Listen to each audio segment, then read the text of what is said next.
Cette jeune fille au regard sombre et profond, c'est Gaëlle, libérée par Vincent, son ravisseur, après 8 ans de captivité.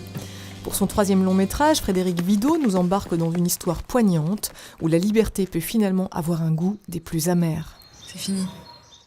J'ai l'impression que je tourne autour d'un thème unique qui est le lien qui unit ou pas les gens les uns aux autres.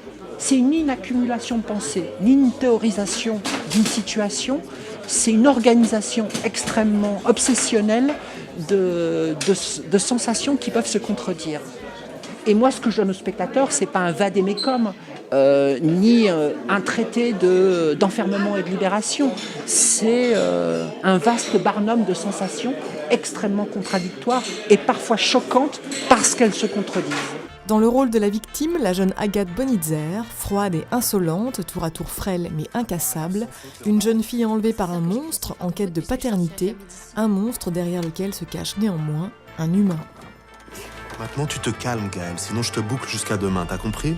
L'acte en lui-même est totalement criminel, et en même temps, il y a un noyau de jeu, un moteur de jeu intéressant dans le côté quelqu'un qui veut faire quelque chose de bien et qui fait quelque chose de monstrueux en voulant faire quelque chose de bien. Voilà. Et qu'une fois qu'il a passé la limite, il ne peut plus faire machine arrière, il ne peut plus reculer.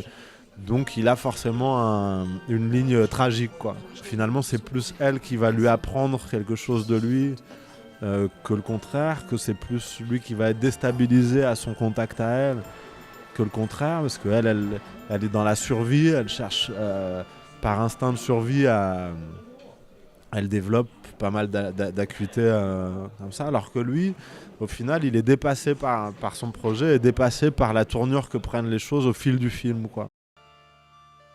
J'ai rien cherché à provoquer chez le spectateur. J'ai simplement voulu lui adresser un film. Ça a l'air de rien, mais toute la différence est là, justement. Je développe des pistes, je raconte une histoire, et après, moi, ce que j'attends du spectateur, c'est qu'il fasse son boulot de spectateur, c'est-à-dire qu'il reçoive ou pas ce que je lui adresse. Et tout me convient.